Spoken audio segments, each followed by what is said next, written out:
E-A-G-L-E-S. Eagles.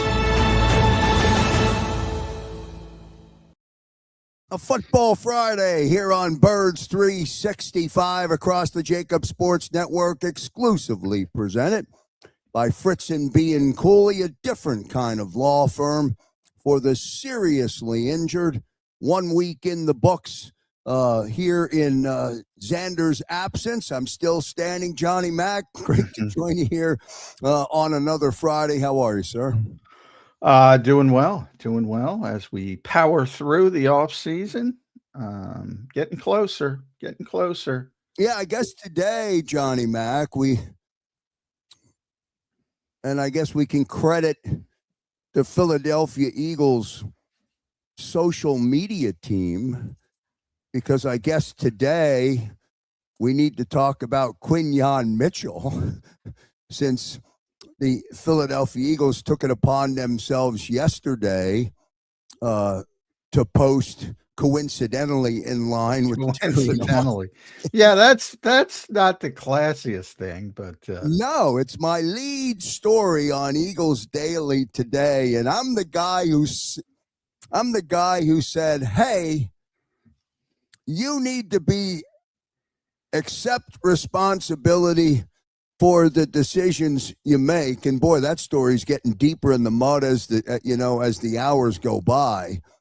But I thought the timing and the method to the madness behind the post, was below Philadelphia Eagle football standards, to be kind. Yeah, I agree. Now, look, that's not an organizational decision. That's not big wigs. That's the social media team is downstream. It's not like Howie Roseman is saying, "Hey, go spike the football." To the they might never speak to Howie Roseman. So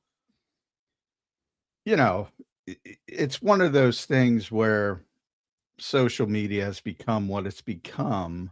And some people think that's funny. Some people think it's not funny, but yeah, the timing, I would say they probably got a talking to afterward, but that's just a guess. And nobody might be in the building. They're all on vacation anyway. So maybe nobody even thought about it, but,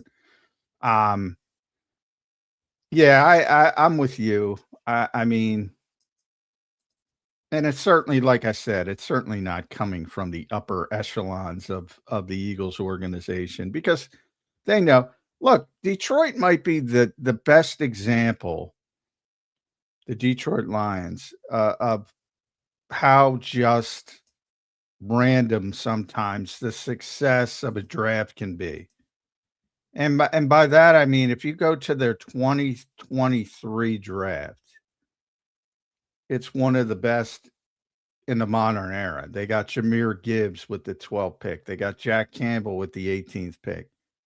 Maybe the most explosive running back in the NFL, maybe the best inside linebacker in the NFL. Then in the second round, they got Sam Laporta, who's turned into a great dominant tight end, got injured last season. Hopefully he can come back. And they also got Brian Branch, who turned into an all-pro defensive back, can play slot, can play safety. Very similar to Cooper DeJean with his versatility. Just a great player when he got hurt as well. So hopefully those guys can get back. But just a phenomenal draft, just unbelievable to get 4 players like that in 1 year. And the very next year, they got nothing. Starting with Terrion Arnold, who now is in significant trouble. And Enos Rackstraw as a defensive back hasn't done anything. And then they only had 2 premium picks, and then he went down to day 3. So they went from the highlights, maybe their best draft in 3 decades, 4 decades, who knows, to maybe their worst draft in 3 decades. If this turns out to be what it is. But I think where the Eagles deserve credit is, look, most people, because he played at Alabama, and he had no red flags about behavior or anything like that. There were no red flags around Terrion Arnold. Most people had him graded above Quinyon Mitchell, who played at Toledo, and you heard some of those.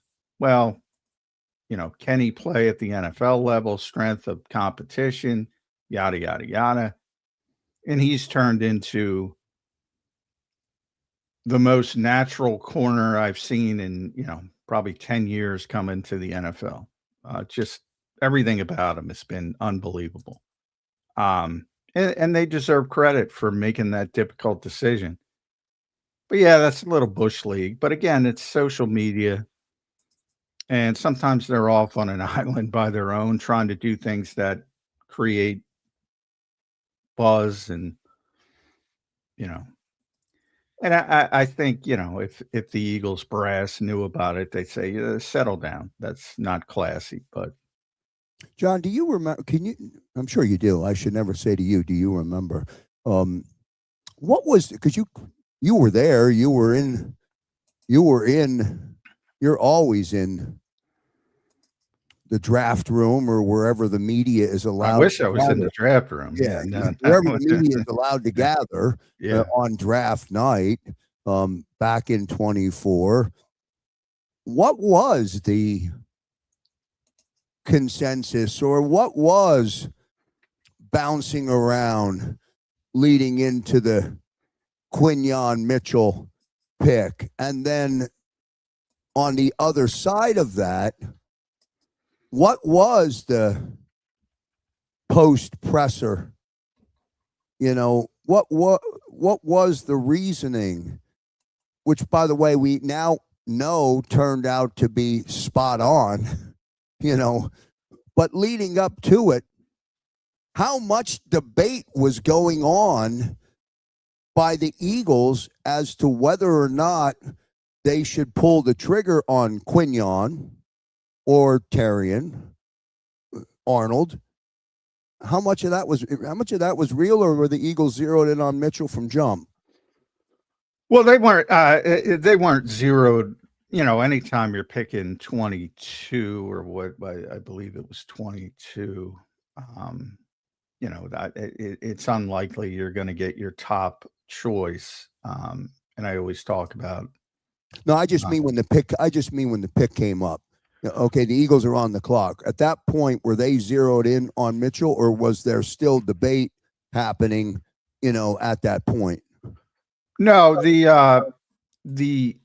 once Troy Fatano went 20, I believe, 2 spots before that, as things sort of, he's an offensive lineman, as they've been looking for this template to be the heir apparent to Lane Johnson. He's a guy who projected to be a tackle but could start at guard.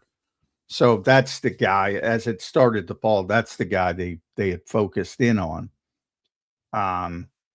as potentially being the selection. He ended up going 22 spots before, and then they shifted to corner.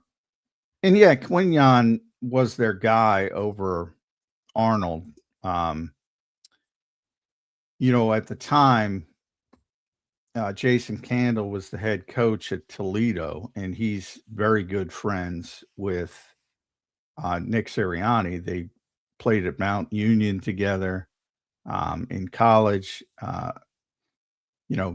Extremely. So he had a very good line towards Quinyon Mitchell, him as a person, as a player, because of that relationship. And that's a discussion we've had with Howie and Nick over the years. So they probably had a better feel for Quinyon Mitchell than other people because of just how close Nick and Jason Candle are, who has since moved on. I believe he's the head coach at UConn now. So, a lot of football is about relationships. And I remember that's the year that they hired Vic Fangio and Kellen Moore to be the coordinators and coming into training camp. And I remember this because at the start of training camp, Howie and Nick both speak before the first practice, typically. And I asked the question because now all the things that have happened with Diana Rossini had reported that Howie was the one who hired the coordinators. And that's one of those things that is not true. And it's been out, a lot of people, I would say more people think Howie hires the coaches than Nick does, which is not the case. So I gave them the opportunity. And it's interesting because Howie answered the question. He gave that an example. It's always collaborative, but the example he used was Quinyon Mitchell. And by that, I meant he went on a tangent and he said, like in the draft, Nick is Howie makes the draft picks. Howie's the buck stops with Howie when it comes to the draft picks. But he mentioned Nick's relationship with Jason Candle. That gave him sort of inside information that this should be the guy you take over the higher profile prospect, and how that works. And similarly with coaches, he had said he's been around for a long time. He had a previous relationship with Vic Fangio. Everybody did, but very close previous relationships with Kellen Moore. And part of his job is to get candidates, and then Nick does the interviews and hires the coaches. And he sort of explained that whole process, but he used Quinyon Mitchell and Nick's relationship with Jason Candle as an example to how they help each other out. So, you don't know, but if he didn't have that relationship, they might have taken Terry Arnold. Breaking news in 2027, Jason Candle is your new offensive coordinator. That's the way, that's the way, I say that just as a joke, but that's the way it works.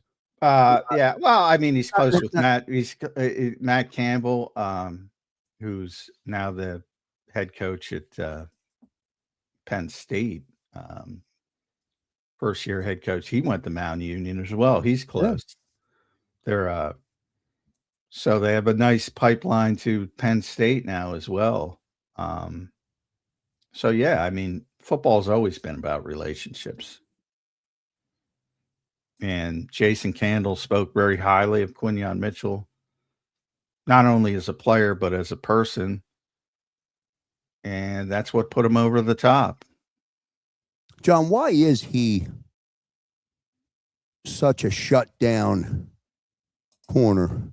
You watch it closely in real time, covering the team from the press box, covering every day at training camp.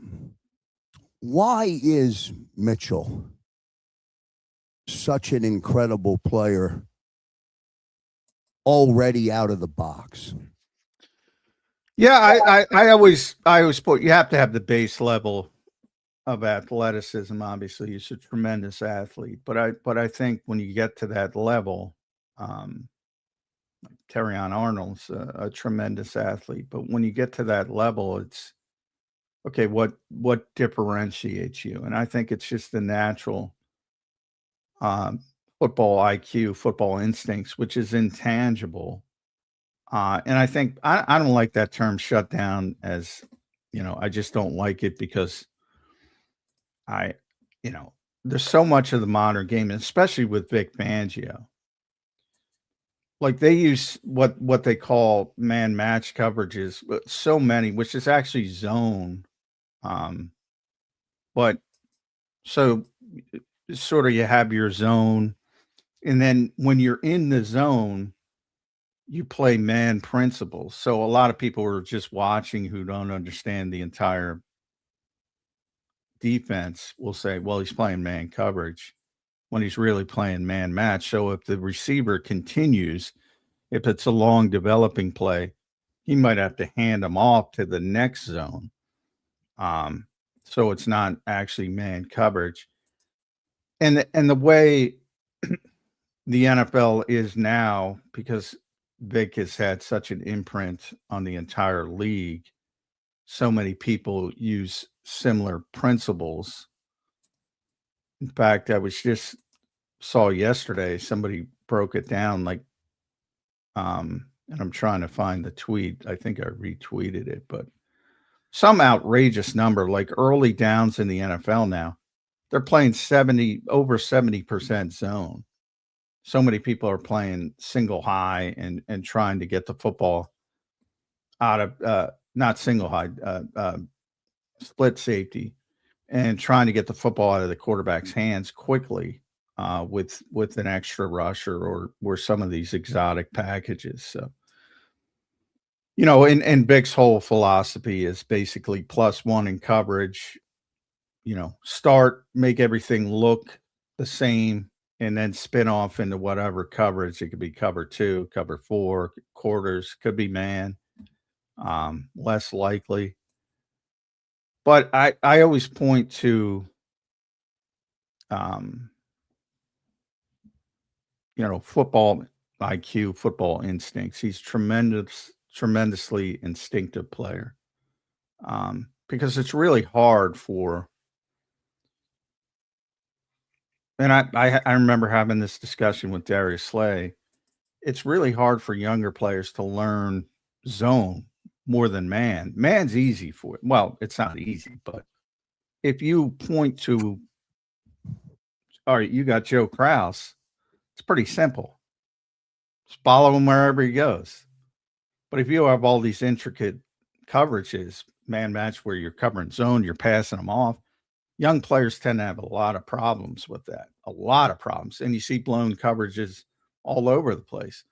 Super Bowl 57 at the goal line. Those are blown coverages. That's all it is.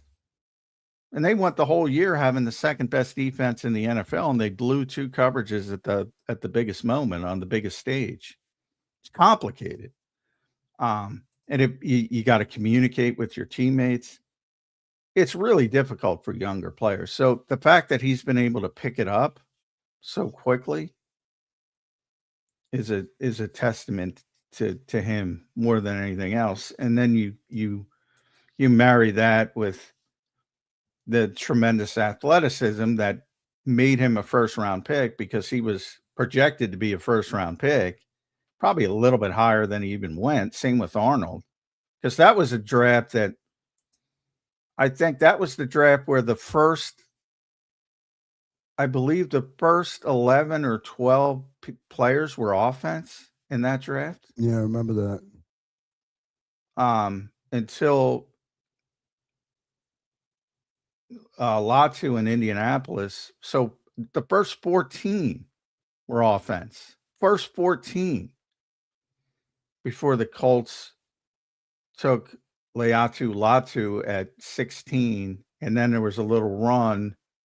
And as Minnesota took Dallas Turner, Seattle took Byron Murphy, the Rams took Jared Verse, and then Quignon became the first corner off the board at 22, which was a little bit of a surprise because most people had Arnold being the first corner off the board. And he went 2 spots later, by the way. He went 24, Terry and Arnold. And what did DeJean go in that year? He went 40 in the second round. The Eagles traded up. They put that in their unscripted show. They had the phone call. The Rams actually traded up to 39, and the Eagles were upset because the Eagles thought that the Rams were trading up to go get Cooper. And they ended up taking Braden Fisk, who's damn good player himself. And the Eagles were very happy and immediately took Cooper at 40. Birds 365 here on the JAKIB Sports Network on a Football Friday. We thank everyone for being here and being active in the comments. Appreciate all of that. Johnny Mac coming up. at 9:20 today. We have a guest joining us here at 9:20 today. Chris Franklin is going to be along in hour number 2.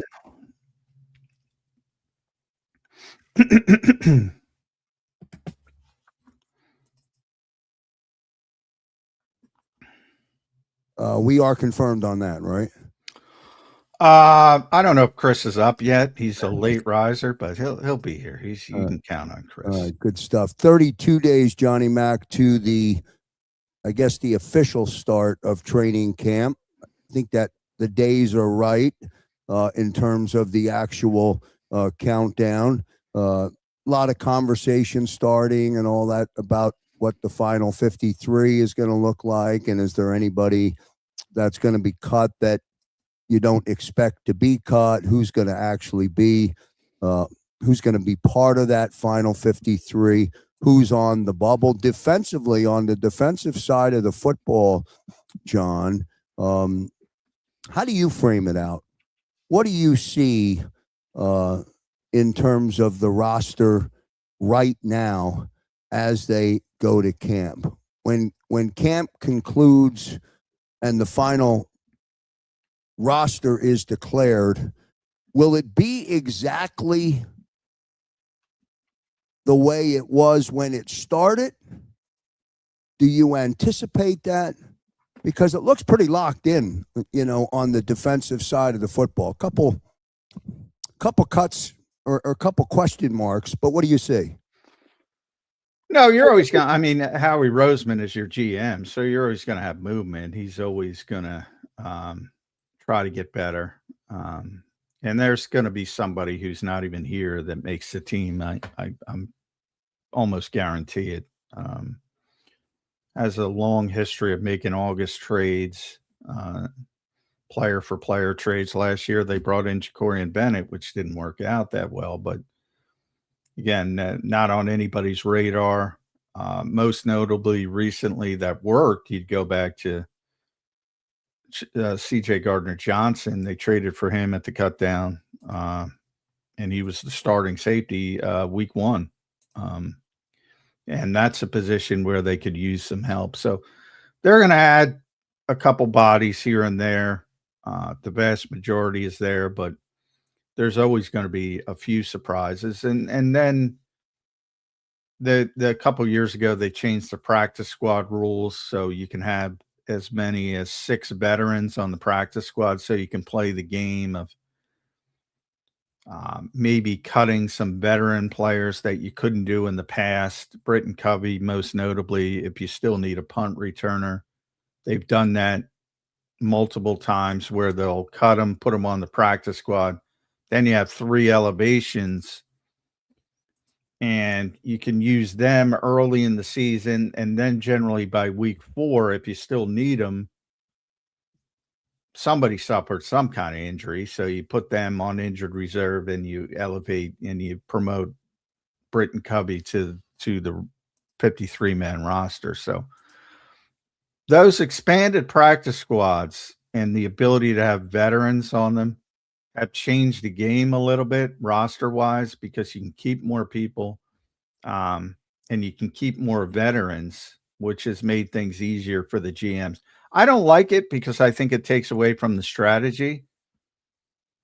And what do you mean, the strategy of the of building a roster, of picking the right roster? Yeah, I think it takes away from it. And I think from the Eagles' standpoint, you probably have the best GM in football. So I think if you're making it easier for the other guys, you're losing a little bit of an advantage. But that's just how he likes it too. So they all like it because it makes things easier for them. But I think from the Eagles' perspective, I think it hurts them a little bit because they have a good GM. Not everybody has a good GM, and you're making it easier on those guys. Like if you, to use Britton as an example, in the old days, if you needed a punt returner and you couldn't put veterans on the practice squad, well, you got to keep them. And that means you got to cut a younger player that maybe you don't want to cut and put him on waivers, and he might get claimed somewhere else. So that's why I think they've made it a little bit easier on the GMs with the rule changes.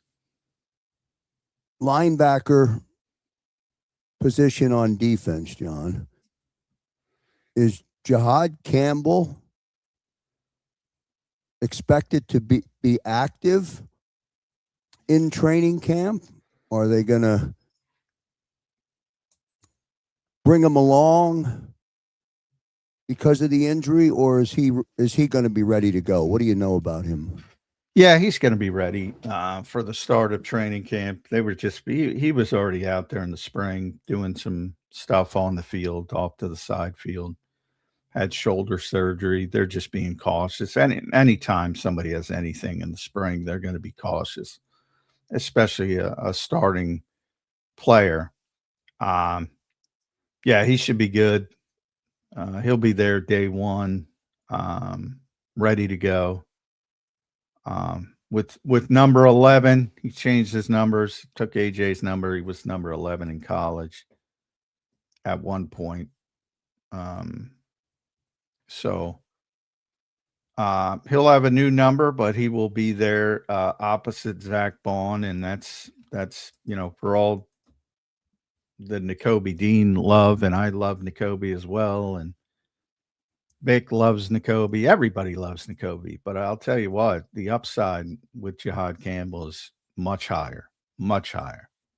This is a big-time player if he can stay healthy. And that's, he's had surgeries on both shoulders. That was the issue coming out of Alabama. That's why he fell to the 31st pick to begin with, because people were concerned.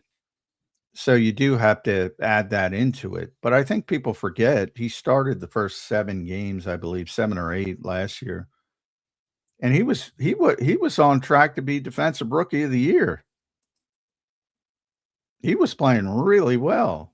And, Vic had a lot of loyalty, understandably so. Nakobe's a very good player as well. But I've been very honest on this show. I would not have done that. I would have let JAKIB Campbell. The upside is too great, and he was playing too well. You would not have done what? I would not have sat him down. Oh, it's too good, and I think people are going to see that this year. For some reason, they've forgotten how good he was at the beginning of last year. But he's much better athlete. He's got this incredible wingspan. He's 6'3", which is big for a linebacker to begin with. But then he's got a 6'8" wingspan. He's just, in the middle of the field, he's just a pain in the ass for quarterbacks to throw around or over. And Nakobe's the more instinctive run defender, and that's what what Vic liked about it. So I mean, there's still things he has to learn, but the upside is just enormous. So I don't worry too much about JAKIB Campbell. Does Vic Fangio like Jeremiah Trotter Jr.? Yeah, I think everybody likes Trot. He just happens to be behind an all-pro level player and a guy who has top 15 talent in the draft. I mean, I think he could start elsewhere. Who, Trotter? Yeah, but not here. And I think, if he does have to play, if you never want to see people get injured, I think he would do a very good job. But, yeah, I mean, he's not getting on the field as long as those two guys, Zach Bond and JAKIB Campbell, are healthy. One of the things that I always enjoyed in the season last year, the first year of the Green Zone doing the games, was the inevitable crush by Nakobe Dean on the blitz, running over whoever stepped in front of him to prevent him from getting a hurry or getting a sack. And inevitably, the battle was almost always won, by Nakobe Dean, to the point that I feel as though there were a lot of big, key, timely plays that came from that by Nakobe's ability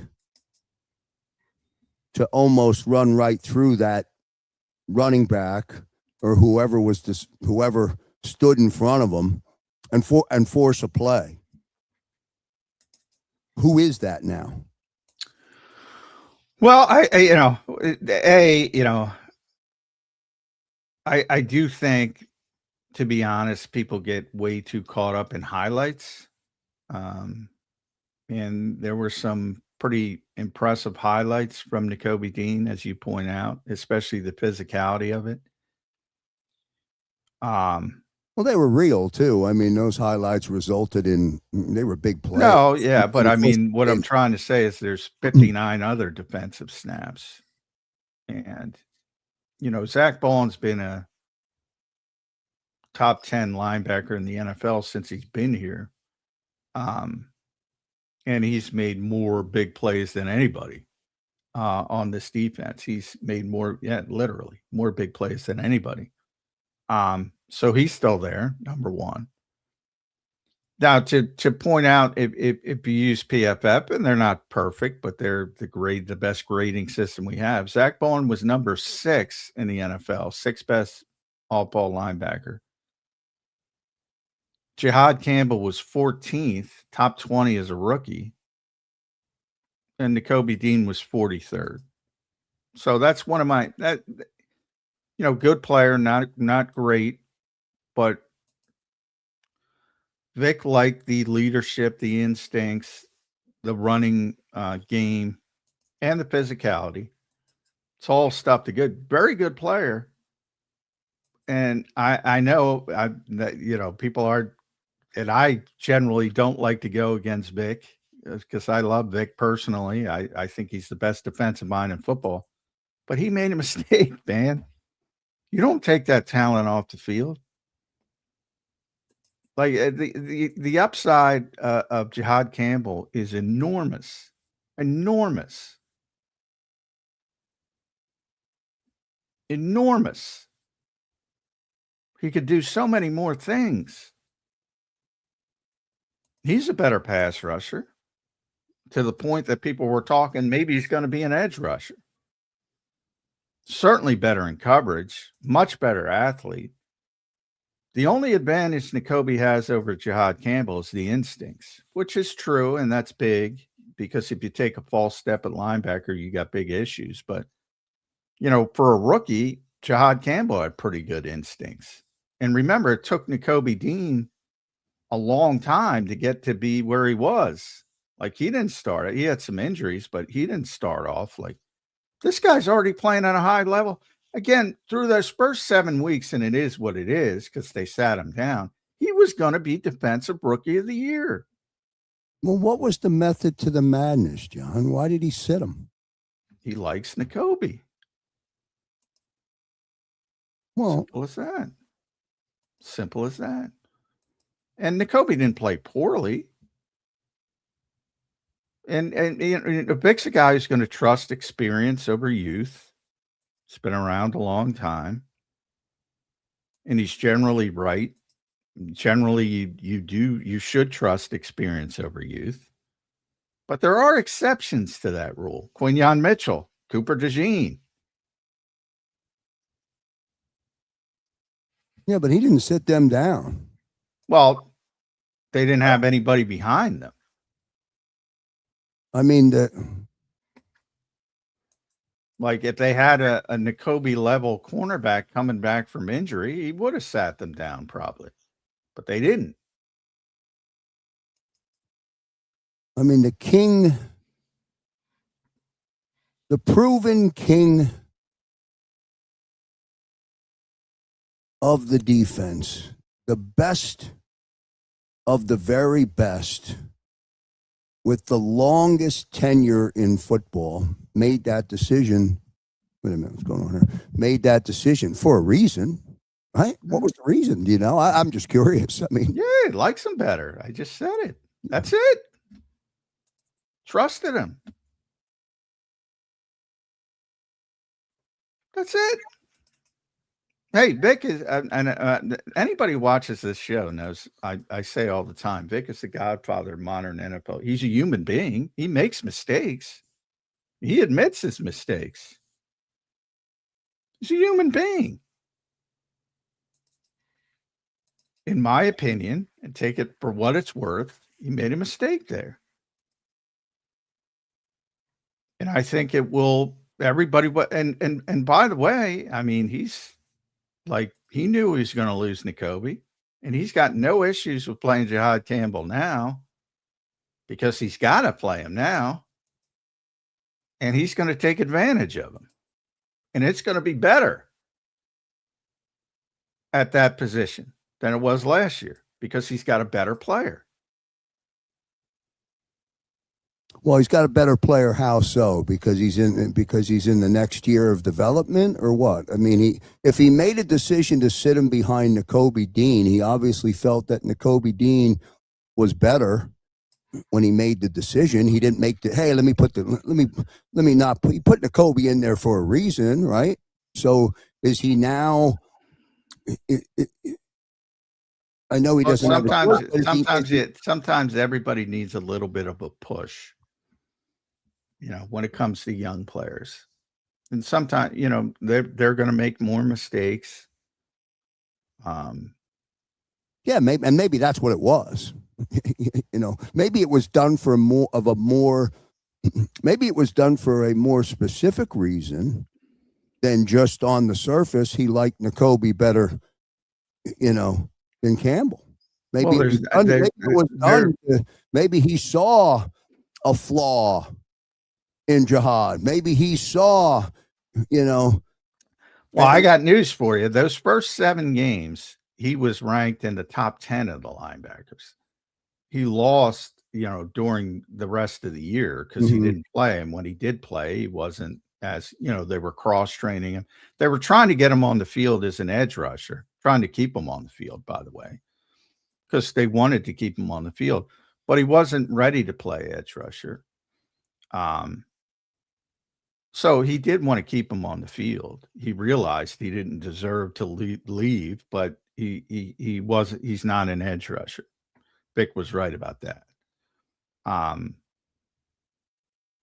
Like there's you're playing 7, like that's where it was. At least wait for the bad game and then pull the trigger, which it never came. Yeah, I'm confounded why he benched him. There's 32 teams, 64 starting linebackers. He's top 10. He's going to be defensive rookie of the year, and you benched him. Yeah, did you ever ask him the question? Did he ever ask it multiple times? And did you and was the answer anything other than what?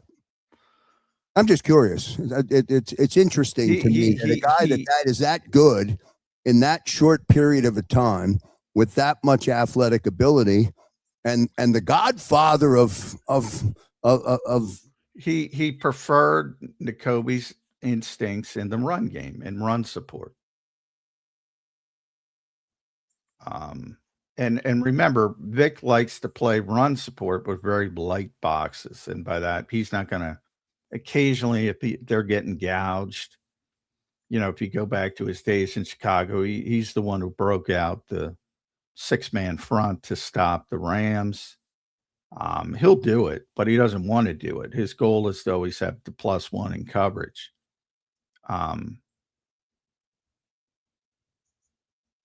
So he liked Nakobe better as a run defender, even though if again, you know, Jihad ended up as a better graded run defender than Nakobe last year. Coverage wise, he was 5th of 81 linebackers, Jihad Campbell. Yeah, absurdly good as a rookie. Yeah, Is just Jeremiah? he likes Nakobe Dean. Everybody likes Nakobe Dean. Believe it or not, I like Nakobe Dean. And there is a leadership aspect to it. He was a team leader. That's part of it. He's a big communicator, big with communication. He's certainly better at that. He's got a bigger voice in the locker room. That's all, but that's all the stuff young players have to grow into.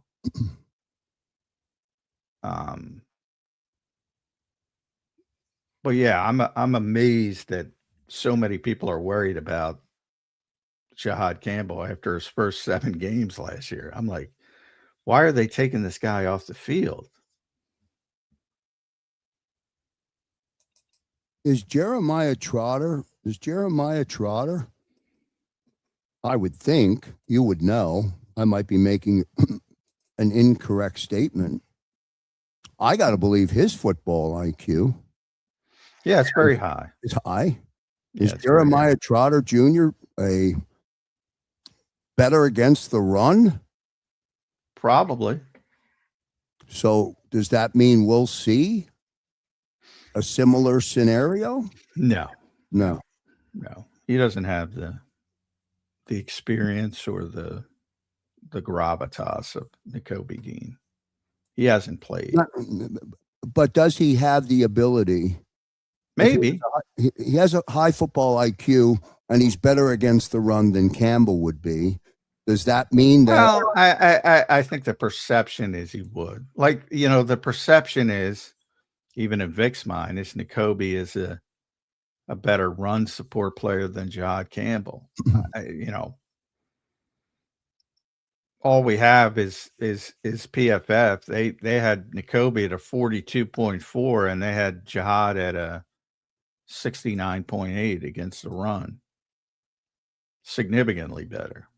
But if you ask Vic, and Vic's the one who's doing the grading internally, and a lot of that has to do with responsibility. And again, what are you being asked to do?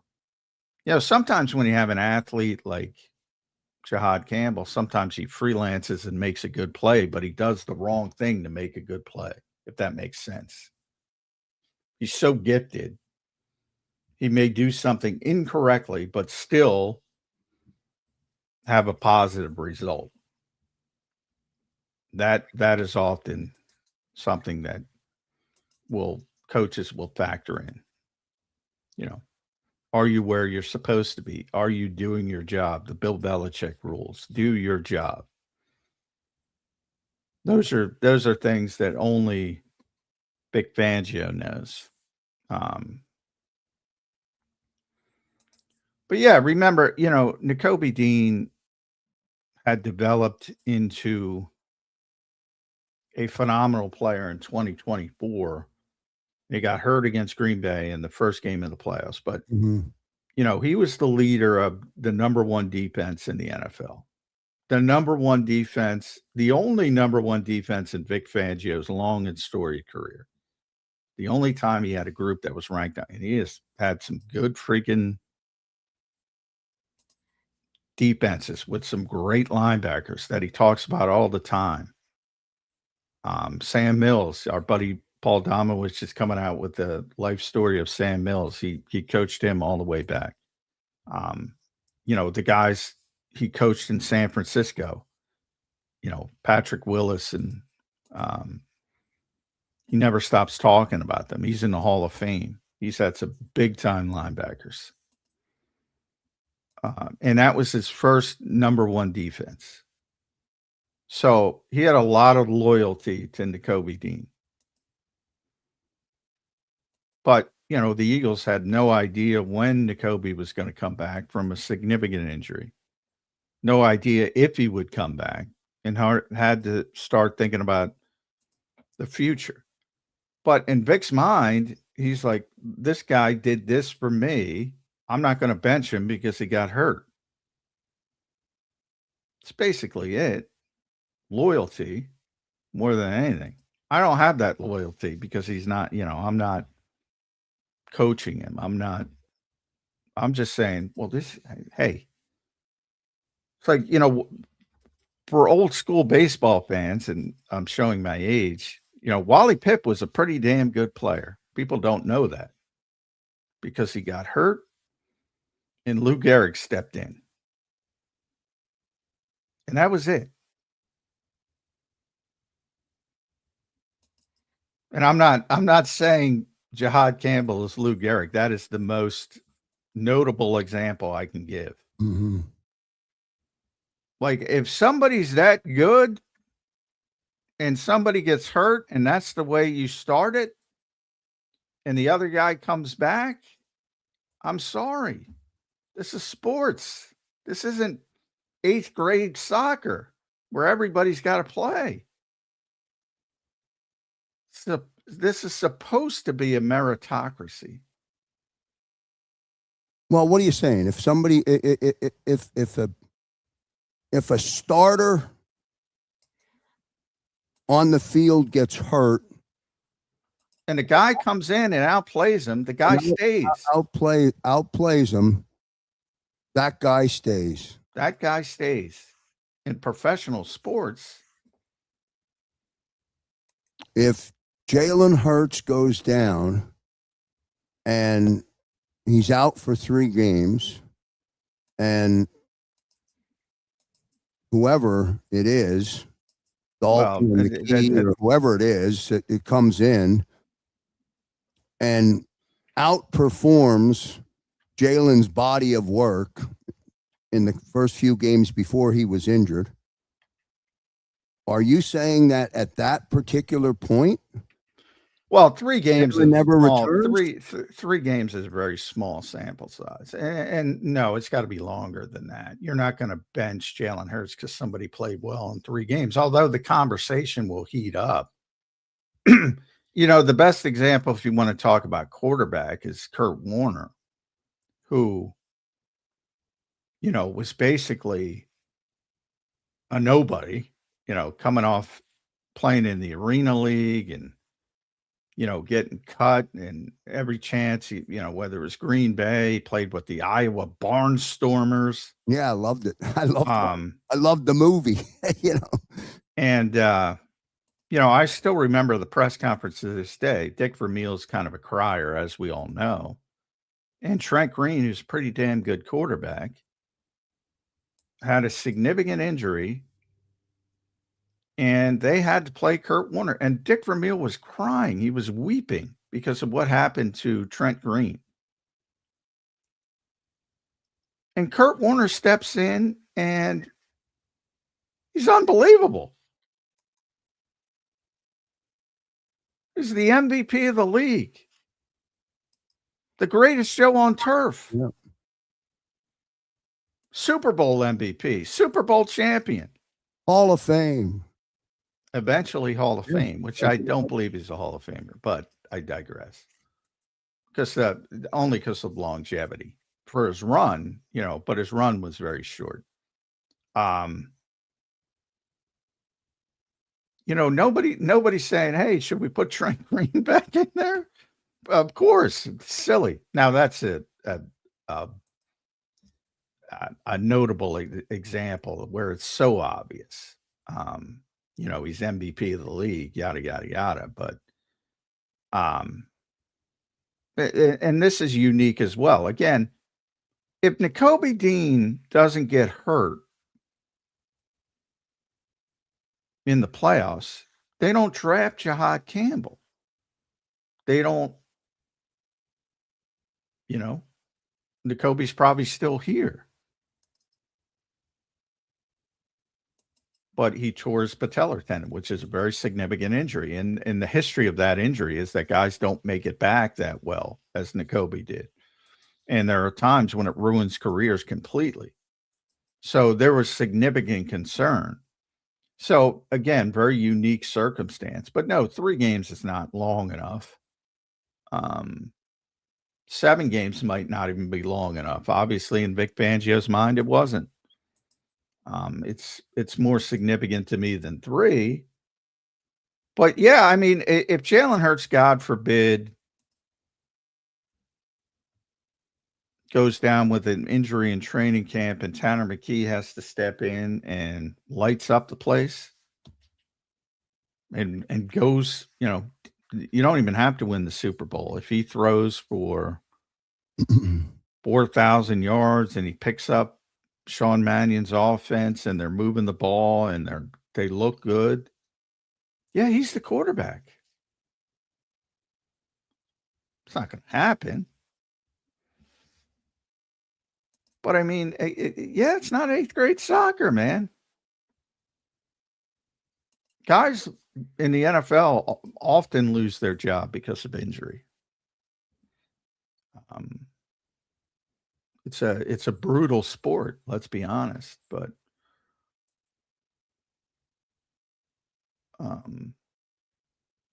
yeah, I mean, I don't think you should lose your starting position to injury. You just said it to me yesterday.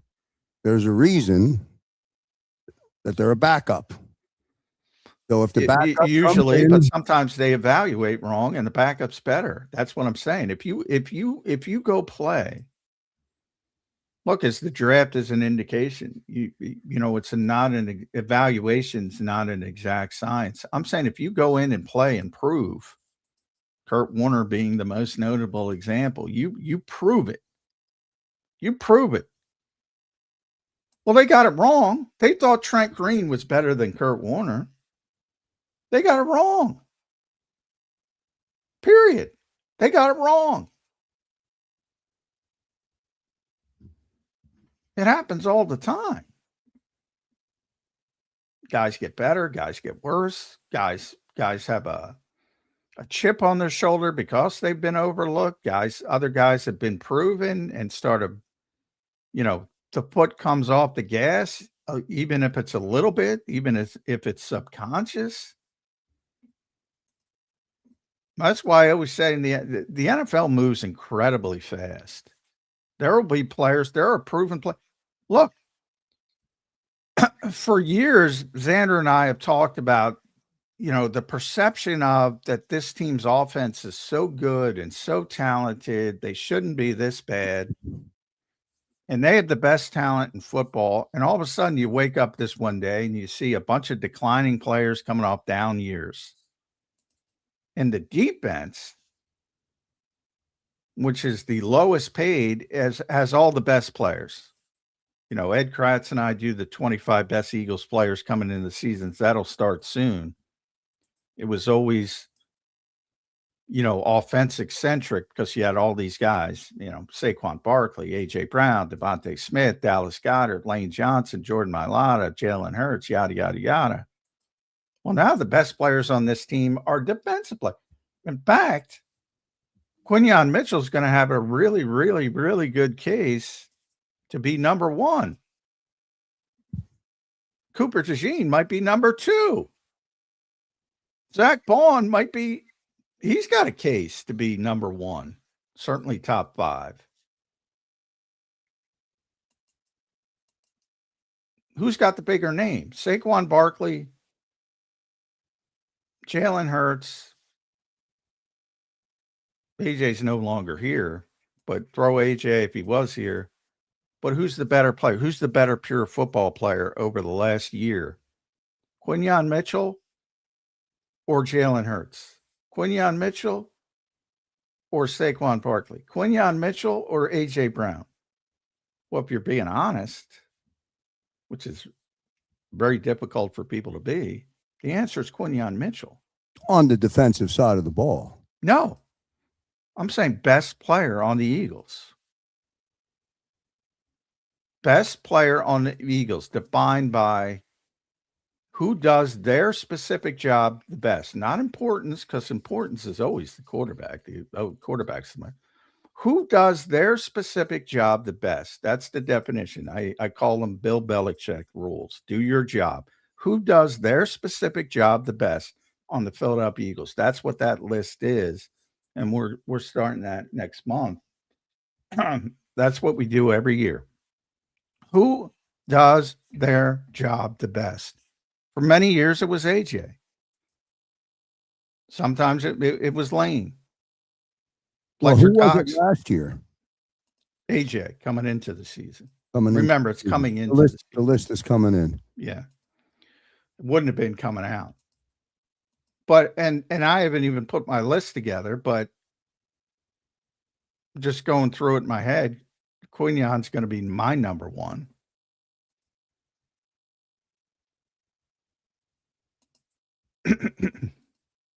And that, I don't think a lot of fans think that way because they love offense, they love skill position players. But most of the best players on this team now are on the defensive side of the football. Well, with the exception of A.J. Brown, the players that you mentioned on the offensive side of the football are still on the offensive side of the football. And we've already defined that the offensive side of the football was in 25 was a victim of a banged up, injured offensive line, which created a domino effect of long second and third down scenarios behind the sticks, a tougher run for by carry for Saquon Barkley, and it made the whole offense become not what the offense was, which, by the way, as you pointed out, had the number one defense in 24. So they had the number one defense. Jalen was the quarterback. Devontae was there. Goddard was there. Saquon had his had just a crazy big year, all fueled by a powerful offensive line. I think if I remember, and you can tell me if I'm wrong on this, that offensive line, and pretty much the entire team, was relatively injury-free at the end of the season. Well, not they similar to the beginning of the season. Is that right?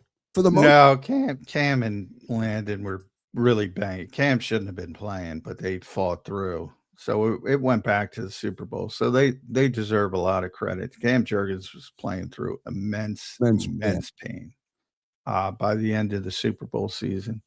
And Landon was as well. But I mean, no, I had a GM tell me, it's one of the best offensive lines in the history of football that year. It was unbelievable the year they had. And I've said pretty consistently, yeah, I mean, that's the nature of,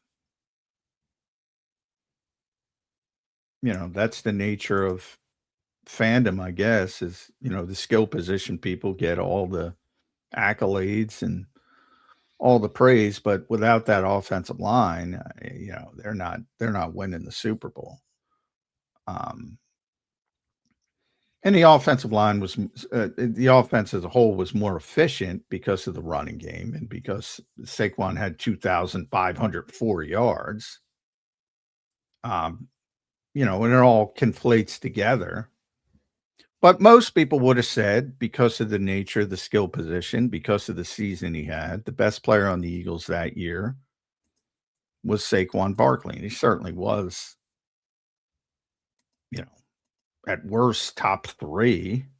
On your list, number one that year with Ed was what? Was AJ? AJ was number one last year coming in. Saquon, I believe, was number two, but I don't have it in front of me.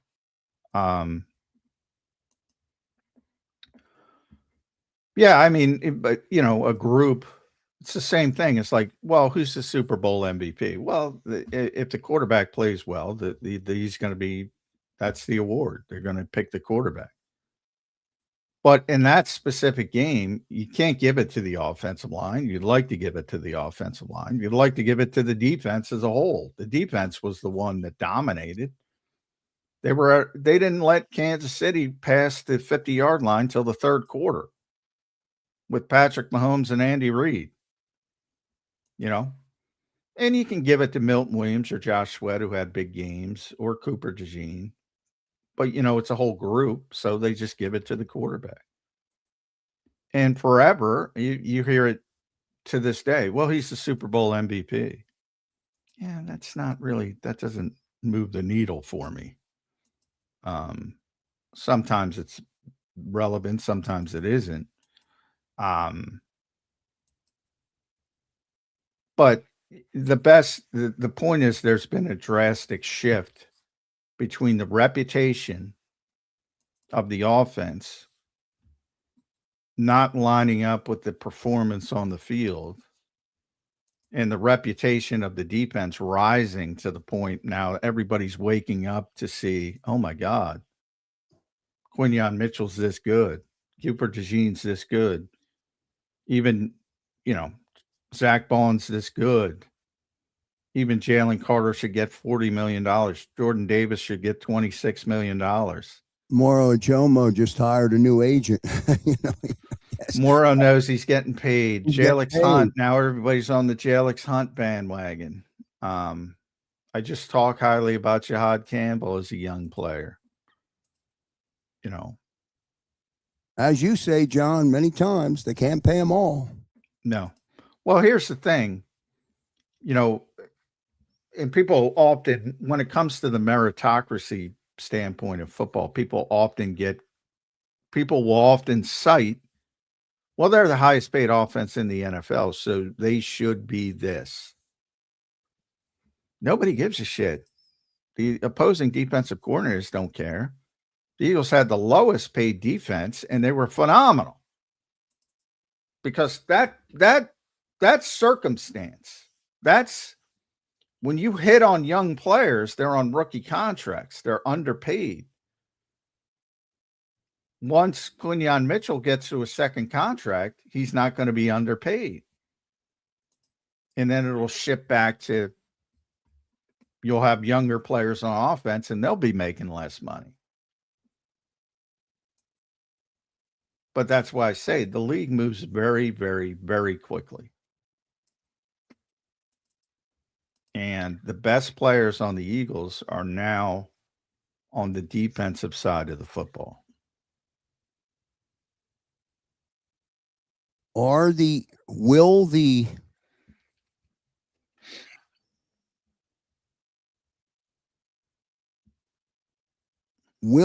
Eagles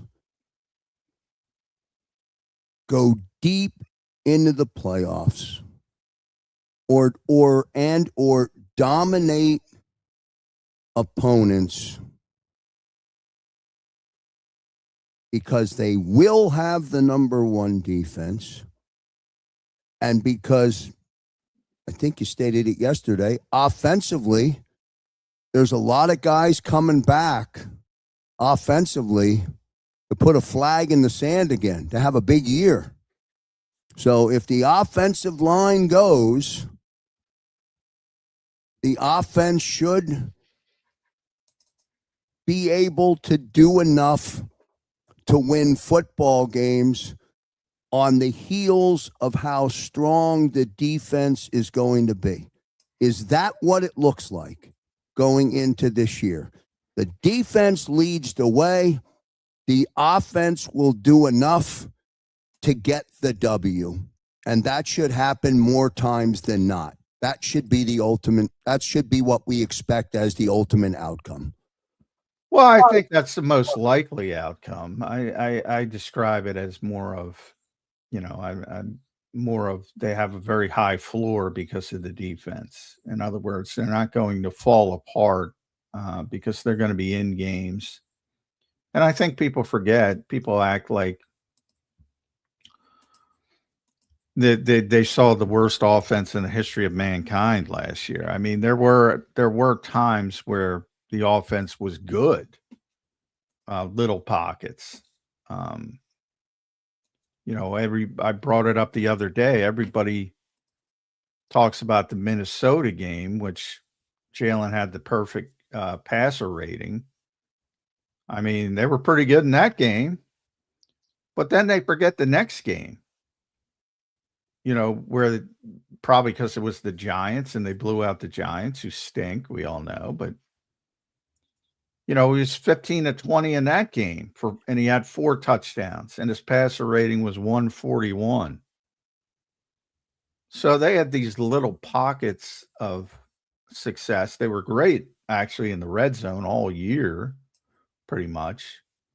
The irony of it, because they were terrible on first down, great in the red zone. Very weird year, offensively.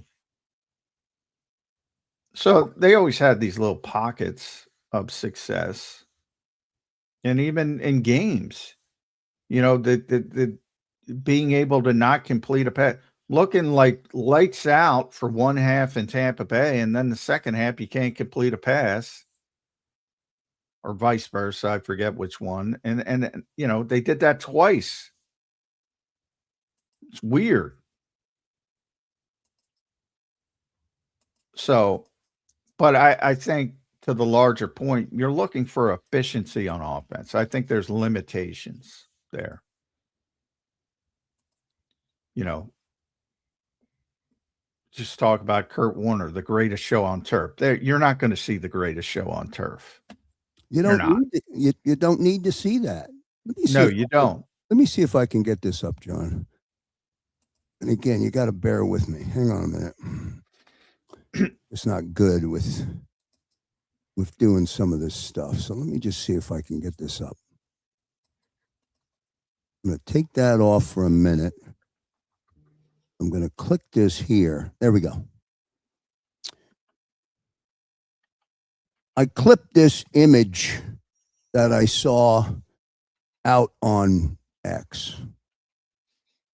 And I didn't even take a minute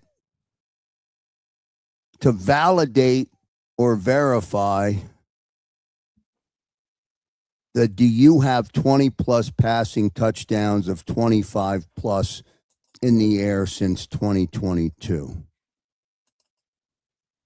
And there you can see it. And is it 8? There's 3, 5, there's 10 quarterbacks under the no category. There's 1 under the yes category, and that's Jalen Hurts. And of the 10 in the no category, from I think what you said yesterday, 8 of the 10 are in the $50 million club. Baker, I guess. Can I stop you and ask you why that's relevant in any way? Well, the point is that offensively, in the makeup of who the Eagles are, the quarterback that we have leading this offense has been able to reach a level of success within this organization, within his body of work. So to me, Jalen Hurts in this offense is going to succeed based on what he has been given. Because since 2022, he has been able to prove in his win-loss record that the Eagles are a winning franchise. And Jalen Hurts and Nick Sirianni get the credit for that, supersede some of the other players, not Patrick Mahomes, but supersede some of the other players. Well, you can say it supersedes Patrick Mahomes, even if you want to go that route, because they've outplayed the Chiefs in 2 Super Bowls, significantly outplayed them in 1. So if 2022 is the start line, then that's right. But the point is, look, there's a famous quote from Mark Twain gets credit for it, but it actually came from one of the old Israeli prime ministers. There's three kinds of lies: lies, damn lies, and statistics. You can pick you can pick any number to prove any point by manipulating statistics. You're talking to the guy who had the back and forth in the press conference with Jalen Hurts, pointing out to him that he's got a great knack for deep balls. And he said, that's the first time I've heard that. You probably remember the back and forth we had. I do remember that. So I'm well aware of Jalen Hurts' ability to throw the football. The vast majority of offenses, and by the way, what the Eagles are trying to do, they don't throw the football on go routes a million times. They're trying to throw the ball over the middle. What have you heard? He's got to throw the ball over the middle. He's got to take the layups. That's what the West Coast offense is about. The modern West Coast offense is not even the West Coast offense. Not a bunch of go routes. He's the best in the business. And having AJ didn't hurt as well. But if you think about the dagger with Devontae's very good at it.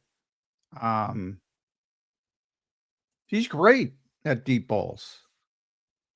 No one's done it. I certainly am not denying that. I'm the one who said it to him in the press conference. That's not what the Eagles are trying to improve. Well, how many They're trying to improve the stagnation of the offense because they don't do the other stuff. How many times did the Eagles get in the red zone last year? Not a lot compared to other teams, but they were very successful when they did, which is strange, to be honest. And it's one of those anomalies you can't really explain, because how could you be so good in the red zone, which in theory is, closer quarters and harder to do, higher impact. Yeah. Harder to do. And you're so bad on the rest of the field where it should be easier.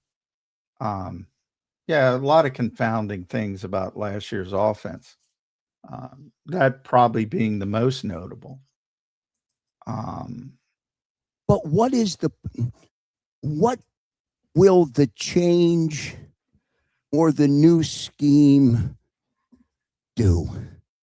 Good question. In simple terms, are they going to get 100 more yards a game? Are they going to have more first downs? Are they going to control the clock more?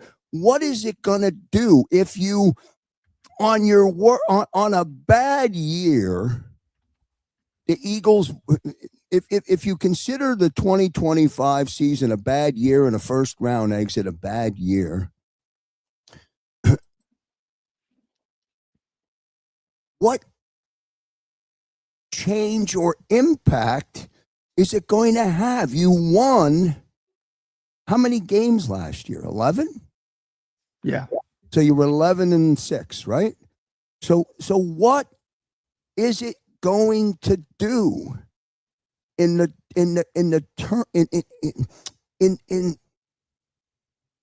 umbrella of the season? And I can't remember what your quote, the one thing is that you always say about individual games. Forget what it is. They all have their own identity or their own personality. Yeah. Each game has its own personality. Well, what is it really going to do if we are who we are? Well, the mistake is assuming that a scheme is going to result in it's going to generate a certain result. Results are based on boring things like execution and fundamentals and teaching. And, like I say, so Sean McVay's scheme, you can go online. I'm looking at it right now. You can buy a book with all the schematics of the 2018 LA Rams offense. You got all the plays mapped out. If you got Google, you can go buy it for $30. Can you teach it? Can you execute it? So from a fan base perspective, they're going to notice more pre-snap motion, more condensed formations, more play action, more bootlegs. Doesn't mean it's going to be successful. That comes down to the most boring of all things that nobody wants to talk about: execution. Are the guys blocking up front? Are the guys running routes at right distances and right, it's very technical. If you got a 10-yard out, you gotta be where you're supposed to be. You can't fool the quarterback. So I think that I was judged with play calling. Everybody knows. That's what I was looking for. I was hoping you would go there. Yeah. I mean, people think they're judging play calling. They're not. They're not. You have no idea what the concept of the play is, what the play call is, what went into the play call. Nobody does. I don't. When you accept that, it becomes a little bit easier to understand, which is you're judging play results. And the result I just talked about, you might, if you're a really, really, really gifted player, and I've had this discussion, I said it many times over the years with Doug Peterson once. Sometimes you just make a play because you're that good. And it wasn't a good play call, and sometimes it's a bad play call. And the player saves your bacon, as Doug would say. Mm-hmm. Sometimes you got the best call. You caught the defense. The defense is in a certain look. Maybe they're blitzing. You got the perfect call. Perfect call. Nobody ever knows it because the left guard misses a block. But as a play caller, you're going, I had him. Damn it.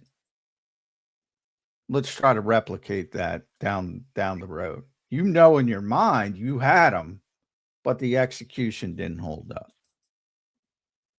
Like, I don't know why that's so hard for people to understand, but it really is. Because, touchdown, great play call. Great play call. Might be the worst play call ever, to be honest. But if you got Randy Moss out there, might not have been called. Yeah, exactly. May have been off script. Yeah.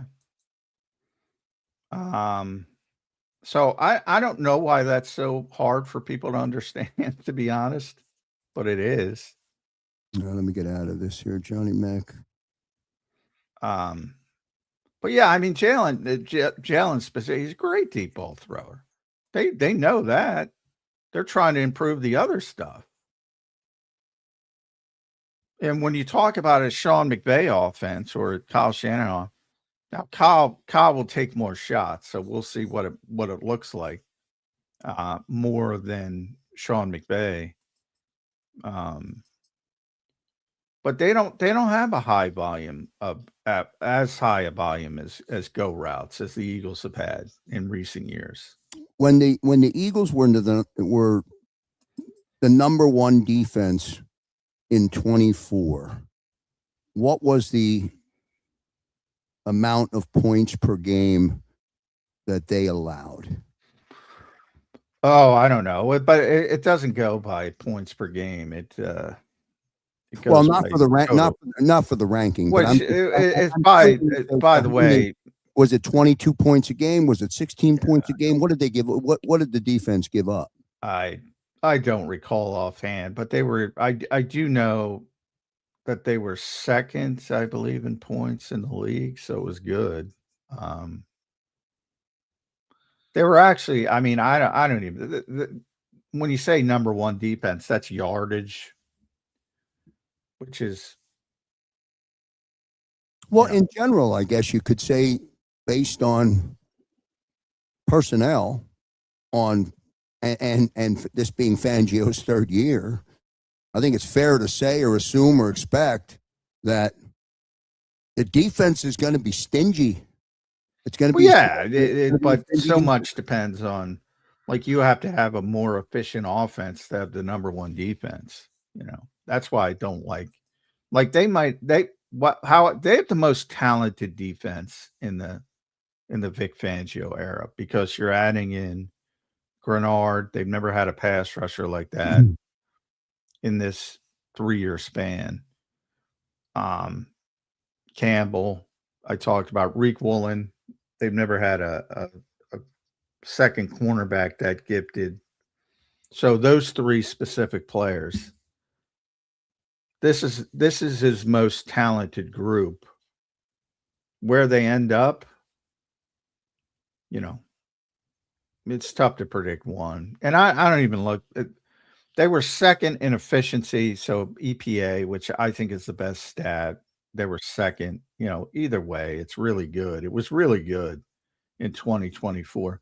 It was really good last year, just not quite as good because the offense wasn't as good, and that has an impact on the defense. Same as vice versa. All right, let's get the experts in here. Chris Franklin is joining us now here, John, on Birds 365. I am going to pop a 15-second spot for the Wildwoods up so I can do a clean transition into Chris. And then when we come back out of that 15-second spot, it'll be John McMullen and Chris Franklin here on Birds 365. Stay right there. Back to you in 15 seconds. Welcome to the Jet Setters and the High Rollers, to the Thrill Seekers and the Night Owls. Welcome to everything you could possibly want on one 5-mile island. Welcome to the Wildwoods. Book your stay today. All right, back. Friday edition, Football Friday edition. There's no football this time of year, but we do have our buddy Chris Franklin at C. Franklin News. It's always good to catch up with Chris. Welcome to the program, buddy. How you been, first of all? Zanderless show. He's on his honeymoon, in case you're wondering. He's in Italy. Yeah, and congratulations. I'm envious of him. He actually gets to have real pizza, the street pizza that tastes so good. I've heard before. Yeah. Congratulations to him. But it's good to talk to my man Johnny Mack, man. It's good to talk to you about this stuff. Yeah, good to see you.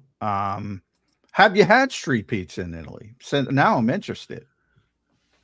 No, the closest I've had is probably Elio's, Papa John's, and all those other stuff right now. No, but I was just saying, because I'm curious when where Zander's going, what he's doing, and we'll talk about that when he gets back. But I'm thinking, is it Rome? Is it Turin? I'm trying to think. What else do we have? Florence. Florence, yeah. Lucky man. Okay. He's lucky. Exactly. But we'll get to that when Zander gets back. We have Chris, and we've been talking about this off season as a whole. Boy, and there's so many conflicting signals, Chris. I saw one of my problems with shifting to this offensive scheme, and the perception of it is that everybody's doing it, man. And I saw a note on X yesterday where basically 75% of the league is playing too high and on early downs now, which has kind of been the answer to the McVay Shanahan style schemes with the pre-snap motion and the trying to figure out man coverage. Well, how do they deal with it? They stop playing man coverage. If that's the case, why are the Eagles so far? That's an organization, Chris, remember, that prides itself on being innovative and forward thinking. That's my biggest problem with this. Why are they so behind the curve and think, hey, we got to do this? I'm worried about that. Yeah, there's a lot of homogenization when it comes to seeing the Shanahan stuff. It's basically, I wouldn't be surprised if we see after the 2026 season more teams go to it. I just think it goes more towards more personnel fits. I think there's a underlying, if you look at the front office way, I think there's an underlying saying of, hey, you know what? If we try to spread the ball a lot more around in these type of systems and diversify the formations a little bit more, that you don't have to pay a lot of the top guys as much money, and you can recycle through some of these guys. I think that's one aspect of it. But when it comes to the Eagles, I think overall, I think there is a personnel need. I think it had to do with some of the personnel. I think that I know Barkley, it wasn't Barkley's strong suit to run the outside zone per se, as well as, like I said, like the straight ahead, like the gap style. But I think when you look at what you have there, you look at what you have with Tank, and the fact that now you don't have AJ there, you have Devontae and you got Devontae Wicks and this multitude of receivers and tight ends now. I think it just makes the offense a little bit more balanced. I think it makes it a little bit more tougher to go toward more than one side of the shell. You try to spread it out a little bit more. And I think that's the way they can try to attack it. And as you look see probably like if this is successful, you look 2 or 3 years down the line, you don't per se have to continue to pay as much money for these wide receivers, in my opinion, because if you get them running in the same, if you get them running in the same different areas and different routes, and you have good coaching, you can probably get away with it a little more. So I think it's a little more front office driven, and sometimes also on the field in terms of just trying to be more balanced. Yeah, it's interesting because we have gotten a few opportunities to talk to Nick in this offseason, and he's still pounding the table for the ball security, which is, kind of obvious. I mean, you don't want to turn the ball over, but I do always say, I mean, I'm old, obviously, as we can see. I've seen a lot of football practices. They do pay more attention than any other coaching staff I've ever been around to both sides of the ball security. They have all the strip circuits and obviously trying to get those techniques down so you don't fumble the football. They do pay more attention to that, so I do think they deserve credit for it. And then, when we talk about the autonomy of Sean Mannion, Nick will throw in there, I mean, if I got to step in, I'll step in, which I don't think is a bad thing. I think he's the head coach. That's the way it's got to be. But I do worry about the perception because first-time play caller, little struggles maybe early in the season, growing pains. You don't have A.J. Brown to lean on. Dontavian Wicks, as you mentioned, Mekhi Lemon's been down with the hamstring. Hopefully he'll be 100% by the start of camp. I think there's a lot of obvious pitfalls for Sean Mannion. Are the Eagles going to have enough patience to live through maybe those growing pains? I think it's built into all these moves that they're making, and I think they will give him time, knowing especially with all the moves they made, especially with AJ Brown. And you look at the whole landscape, what they can give Sean Mannion, the fact just the way it looks like they're going to build into it. I think he's going to be a head coaching candidate one day, so I think they don't want to mess him and rush him out there. I think he brings a lot of good ideas. What you hear a lot of the guys say is he's very bright. It's almost in a way like an evil genius, Chris. Evil genius. Yeah. We'll say he's not. I don't want to put Mike Mart's greatest show on turf level, all that stuff. To me, that was a lot of great show. I was talking about Kurt Warner before. That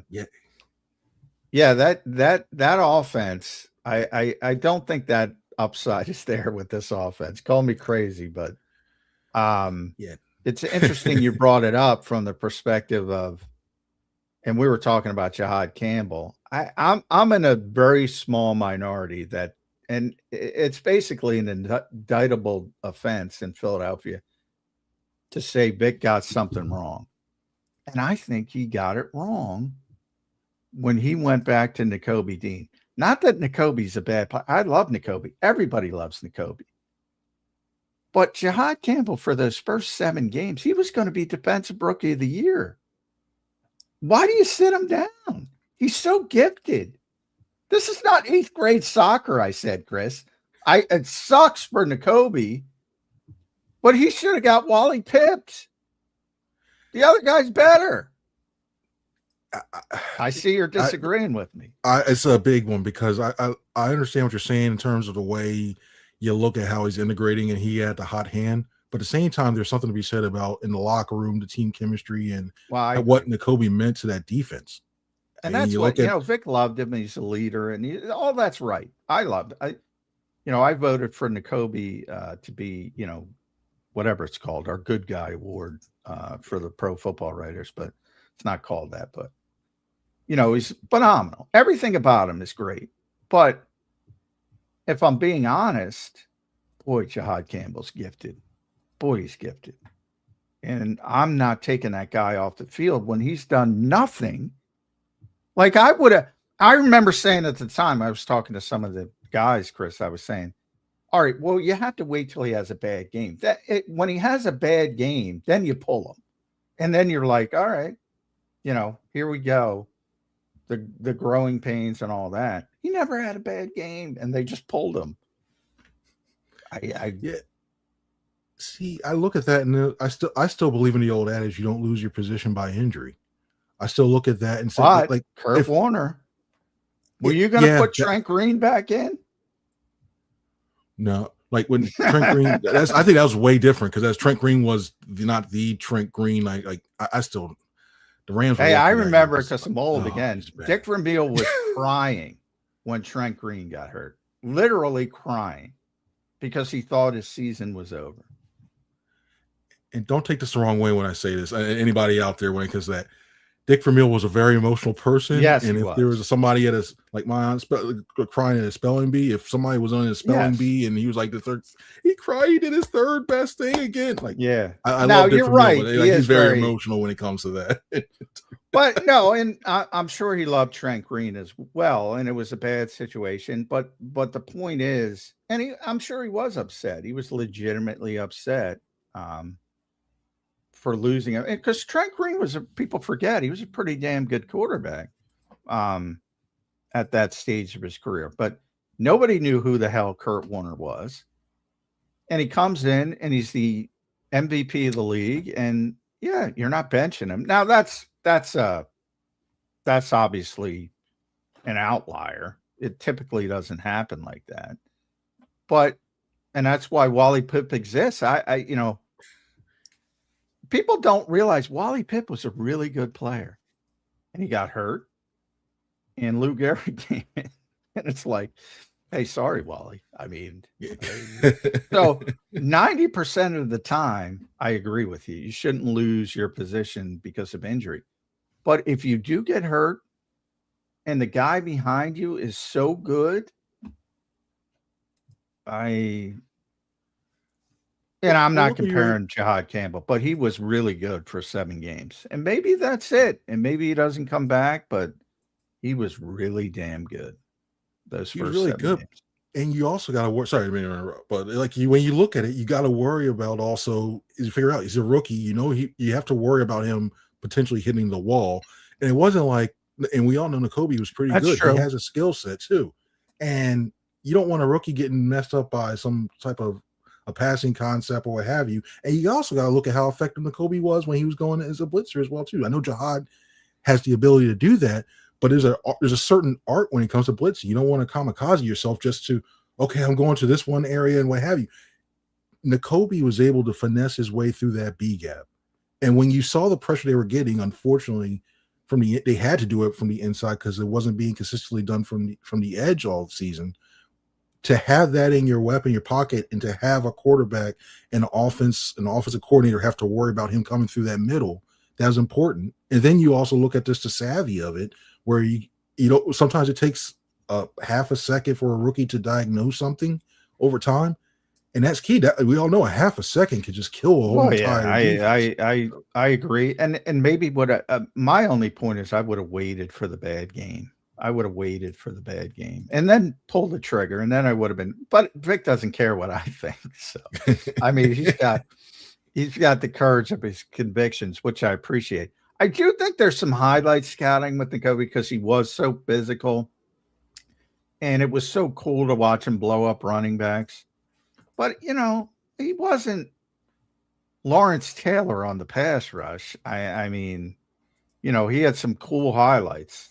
And I think it was ironic because I looked it up, and I'm sorry I got in a tangent here because we happen to be talking about it.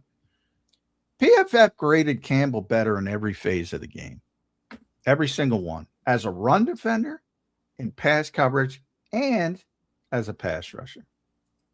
And that takes into account the crappy play, because remember Vic tried to keep him on the field early by putting him on the edge a little bit, and he was really bad at that.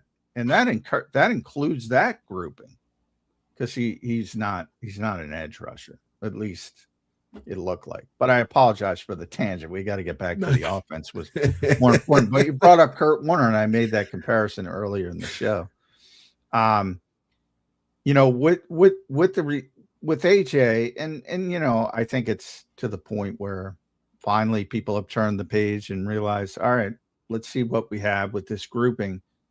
I don't worry about Devontae. I think he's going to be fine as the wide receiver one.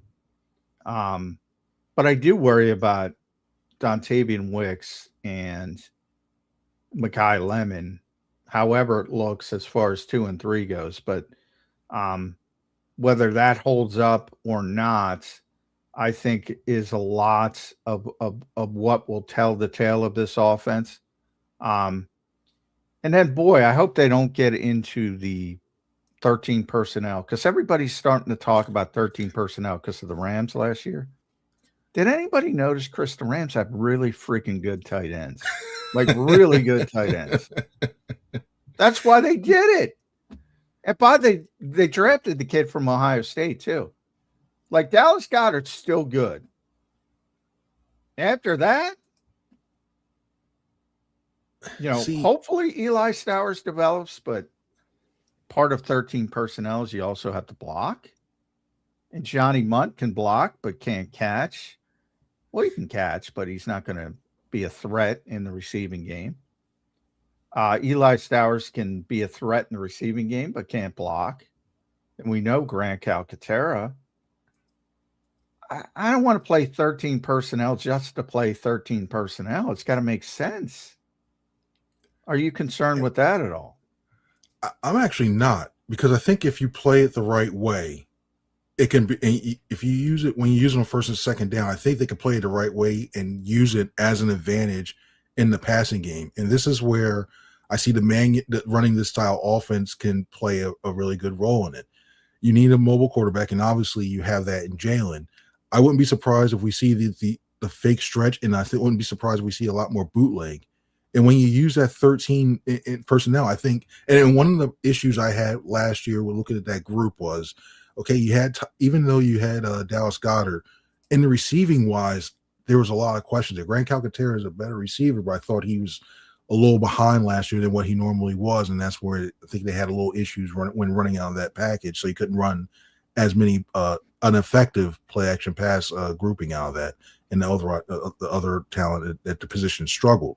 I think this year, when you look at it, the fact that I think, to me, Calcaterra is on a bubble for me. I know they need to carry. Yeah. So I don't know. I wouldn't be surprised if Munt makes a team and Calcaterra is a practice squad guy. I wouldn't be surprised if something like that happened. But I feel more comfortable if you went. I would go Munt as your third tight end, so that way you have that backside blocking prowess, even though if you run that bootleg.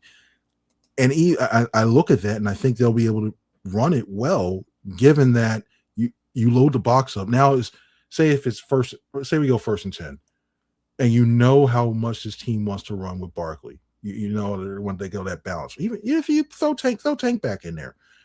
If I'm a linebacker and I'm falling play, like I can't let Saquon beat me on the outside. I can't let him get that. So your mind, all I'm thinking first is I gotta stop him. I gotta stop him. So when you're running towards that back, if you're going with that mentality, all of a sudden with that backside bootleg, and it doesn't have to be, you don't have to run go routes without this pack. You just need 5 to 10 yards, which are makeable, easy throws. That's going to help Jalen Hurts' completions. That's going to keep the offense a little bit more ahead of schedule than when they used to, because the frustrating thing when it came last year, this offense so many times were in 2nd and 12s, 2nd and 15s, whether that because of poor first down play calling, which it was, or penalties, they were behind the sticks. So even if they come out with this early, they have the personnel to do it a little bit better. Now, it's not going to be primarily. I think it was, even though I want to say it was like 10 if that. I think Sumer Sports, I forget it. It was like 13% of their offense. It wasn't run a lot, but it's a weapon. I wouldn't be surprised seeing a little bit more, keeping the team more in base personnel. And I think if you get the corner to walk out with Devontae Smith, and you look at all the other pieces that you have on the board, I think they'll be able to take advantage of it a lot. So I feel more comfortable this year running 13 than last year, by a lot. I think EJ Jenkins might still. Every year I fall for the EJ Jenkins trap, but he looked pretty good this spring, and he can block. Everybody says he can block. It's funny because he was a college receiver, but he's a really big dude, and evidently he's taken to it. Now last year he had all the drops at the end of training camp that kind of sunk him, but they kept him around on the practice squad. Hopefully he cleaned that up. And I think he could be the guy that maybe surprises some people. But I'm just worried about the general sense, because I think it's a general thing in the NFL, which the Rams had so much success in 13, and everybody wants to copy Sean McVay. It's like he does that because that's the players he has at the moment. He doesn't want to do that. He wants to play 11. He wants to be more explosive, but they have a bunch of good tight ends. And I think that's good coaching. I think with the Eagles, it should be pounding the square peg in the round hole, but we'll see. Hopefully you're correct. The offensive line, I'm going to prove why Philadelphia is so spoiled here, Chris. There was this is list season. Everybody's putting out their list, and they're worth what they're worth, which is essentially nothing. But I can't find it because X is down right now, evidently. Oh, no, here Shocker. it is. So, yeah, there is. So there have been 4 different pretty high-profile people or groups that have put out their offensive line rankings for the NFL. Michael Clay is one of them, not the Mike Clay, not the Eagles special. Warren Sharp and a couple other outlets. And they did an aggregate of the best offensive line. Can you guess where the Eagles ended up in that aggregate of 4 different listings of the offensive lines from 1 through 32? I'm going to go 3.5, somewhere in the 3.5 range, just because of the tackles by themselves and Dickerson. Number 2 behind the Denver Broncos. Which, by the way, Denver was number 1 in all 4 of the rankings. The Eagles were 2, 2, 4, and 2. And everybody thinks their offensive line stunk last season, which for their standards, it wasn't good. But their standard is ridiculous. Like, it was still a top 10 offense. I maintain that to this day. It was still a top 10 offensive line because there's some pretty crappy offensive lines around the NFL. That's true. but the Eagles have one of the best offensive lines in the NFL. Now, this is obviously based on if guys are healthy. The positive things are Cam Jurgens and Landon Dickerson look happier, Chris. They're smiling. They're out there not miserable. At times, Cam's a really nice guy, but you wouldn't know it if you tried to talk to him last year because he was miserable. And Landon was even worse because they're just in a lot of pain. They were in a lot of pain.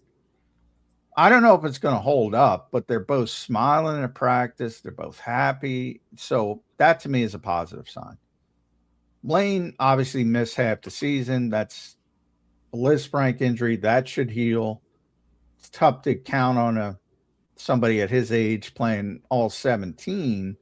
So I worry about the depth. But if the offensive line turns back into the Eagles' offensive line, they're going to be fine. I don't know what the offense looks like. I don't know if Saquon is better suited for inside zone or outside zone. He claims, I asked him that question, and he says he thinks it's easier in outside zone. I was surprised by that. I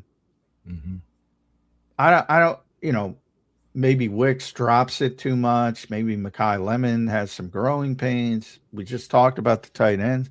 But if that offensive line is top 5, they're going to be fine. Yeah, I mean, simple?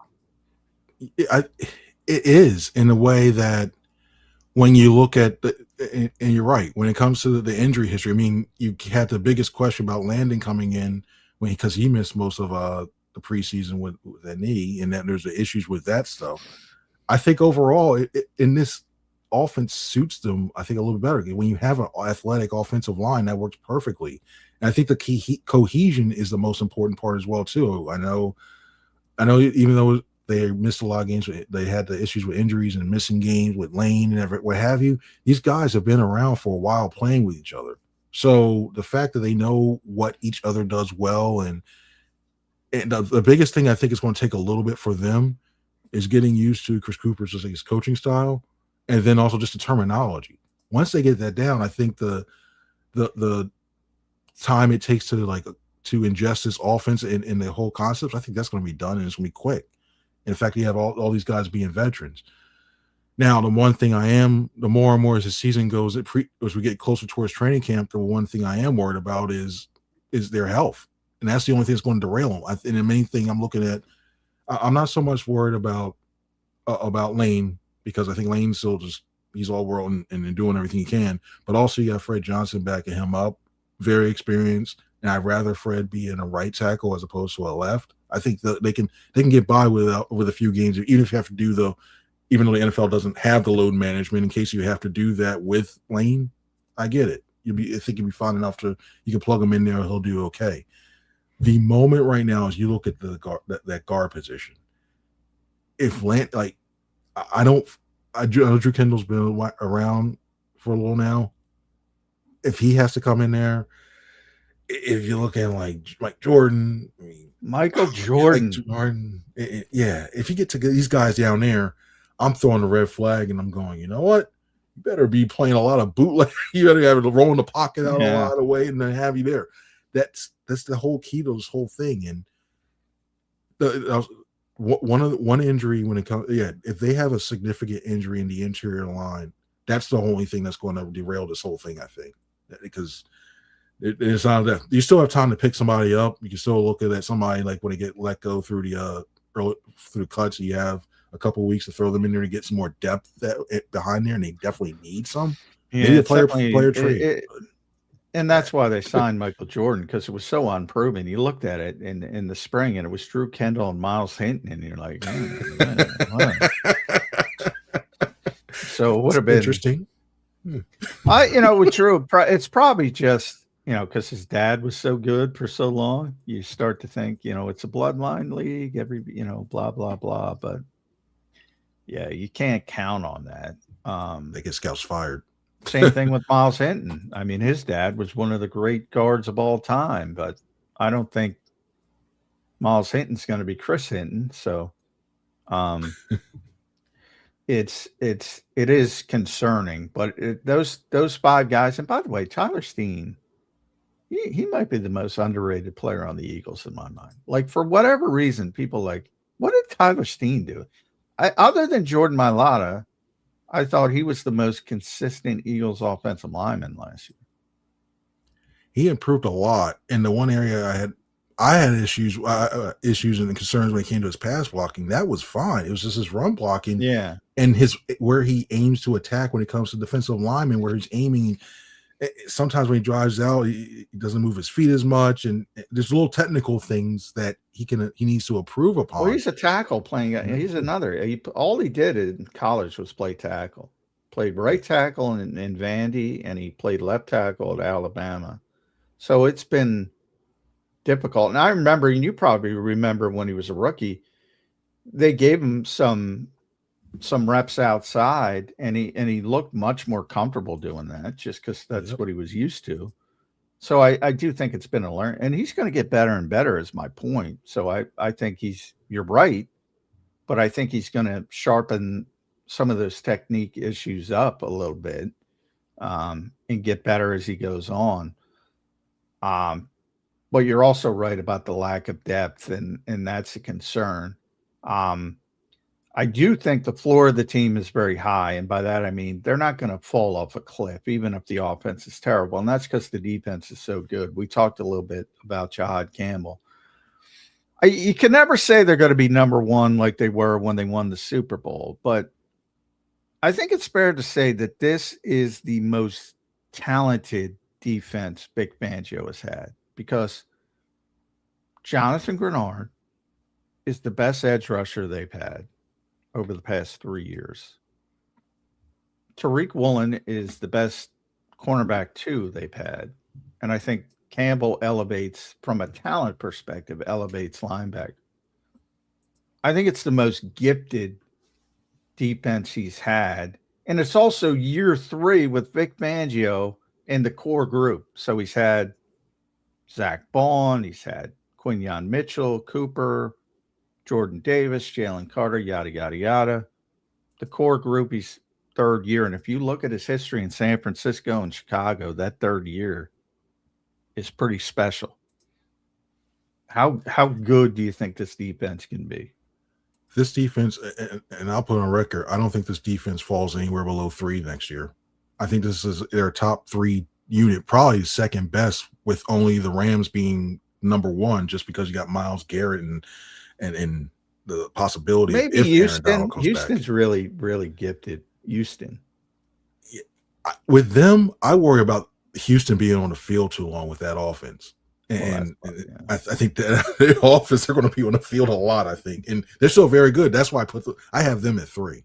I think that they're going to wear and tear on them is just going to come is going to drop them down and keep on the field too much. But this defense, it's everything's hitting at the right time, because I look at it, you're only going to need the pass rushers to get there. You're going to need the defensive backs to get there, like hold for like 3.5, 4 seconds. And when you match up, if teams go, we know most teams base offenses 11 personnel. When you look at that trio, where you got Coop, we got Quinyon Mitchell, and you got Tariq Woolen now, I think that's an easy thing, a doable thing. When you throw underneath, we saw what Zach Bond can do. If they run Tampa 2 and you have him run in the middle, or if you need him to go cover the Crow Flat area, we know what he can do there. You mentioned JAKIB Campbell. Now the onus you were looking at now is the defensive line. Well, let's see what you got. You got Jordan Davis, who continues to ascend. If they don't give Jalen Carter that extension before, you know he's going to be pissed off. He's going to be playing possessed, knowing that he's on a contract. He wants that contract. You added Jonathan Grenard now all of a sudden, Jalix Hunt, and you look at that, the ascension he's taking, and I think this is a breakout year for him.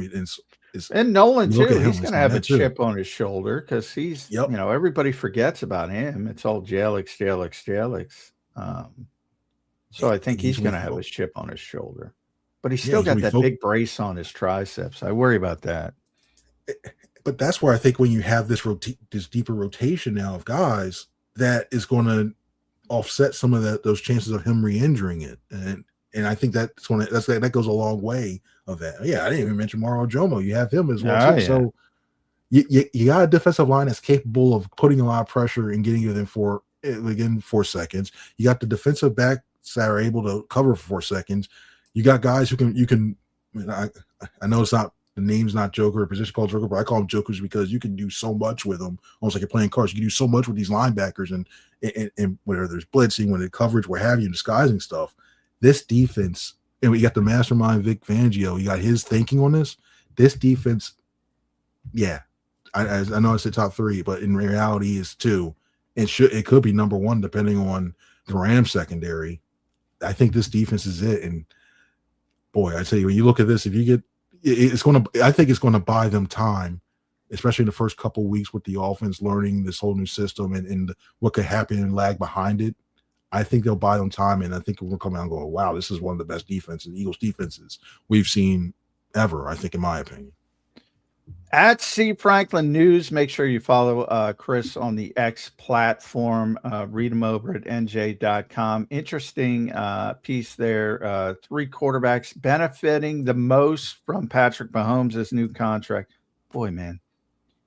And Jalen Hurts is one of them. I saw you put in there. I'm starting to be in the camp of, I don't want to pay quarterback $60 million. I'm thinking, do I want to pay Patrick Mahomes coming off an injury $64 million? How do I build my roster? I don't know.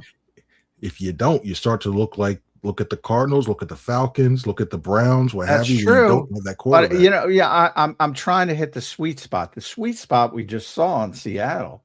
Like, can you get Sam Darnold at $33.5 million and go win a Super Bowl if you build up the roster around him? Guy I'm looking at, Mac Jones next year. Second chance, learned under Shanahan, successful when Brock Purdy got hurt. He's getting his PhD in Shanahan level football. Pay that guy $30 million, build up the roster. But that's tough to do. I mean, you got to pay your quarterback, but I don't know. I think he goes to Atlanta or Minnesota. Those are two spots I think he lands at, because you look at both the way those deals are structured in both places, the type of system, and you know that McVay's going to put a word or two in, like, hey, maybe you should go to this place, or maybe you should go to this place. I know we can't start, but my opinion, you can have a chance to be successful here. Yeah, I'm even interested to see Kyler Murray with Kevin O'Connell, see if he can reclimate his career. But there's so many size issues, I think, with Kyler Murray. But that'll be an interesting storyline. Good to catch up with you, buddy. Always enjoy talking football with you. One of the best in the business. Go follow him at cfranklinnewsnj.com. The great Chris Franklin. Thank you, bud. All right, thank you. Appreciate it. Thank y'all, everybody. Y'all have a good one now. All right. Now, we got Krause popping back on. There we go, Johnny Mack. And for the last couple of minutes here, all right, give me a chance again, John, to get this right. Boom. I know the chat, Johnny Mack, Mrs. Zander sitting in the hot seat, right? I'm sure they do.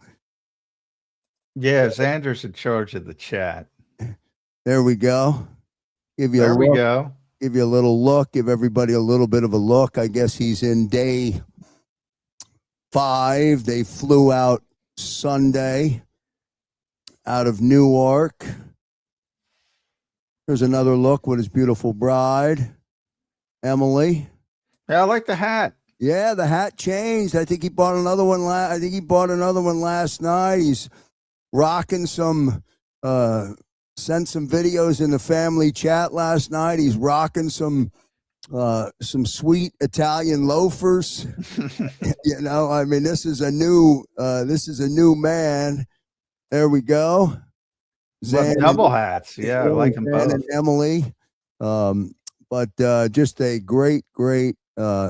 One more week to go, Johnny Mack, here on Birds 365. Let me just pull up the calendar. So July 4th is on Saturday. So my understanding was that we were doing programming through the 3rd, but I have to verify that now. I might have to interrupt Zander on his trip. Uh-oh. We were doing programming through the 3rd, and there was no show or programming on the 6th, returning on the 7th with Zander back in the chair. He gets back, I think, on the third or 4th. Yeah, we might have another complication. I got jury duty on, I believe, July 8th. And if they call me. Yeah, you got to go. Yeah. Yeah, you got to go. So, well, that's okay, because, well, not okay, but if that is the case, if that complication pops up, Zander will be here to manage that. Yeah. So it's that's a tough thing to manage the day he gets back or the day after. Yeah. So I'll give him that heads up. Let me get this out of here. I will follow up with him. Boy, I hate to do it, but I want to make sure that I get it right next week to find out if we're Monday through Friday, off on Monday, or 4th of July is technically celebrated on Friday leading into the 4th. So I don't know. I got to figure. I got to figure. Well, I'll tell you this. I don't mind. I don't mind doing the show on Friday, but I'll tell you right now, it's going to be you and me, Krause, because we're not going to get anybody else. Which is fine. and I'll figure all of that out, and we'll get everybody in the loop on all of that. But I'm glad I was able to pull up a couple of photos from what is turning out to be an incredible trip for Zander and Emily. So I'm so excited and so happy for them. Johnny Mac, great stuff all week. Thank you very much for your continued work here on Birds 365. Thank you to everyone in the chat all week long. Rest assured, friends, Zander will be back in a week or so. Back here on Birds 365, and the countdown into camp will really get underway after the 4th of July, because that's when people will start to zero in on what is reporting day for the Eagles on the 28th, and then on the field. Just over a month out. By the time we have another show, we'll be within a month.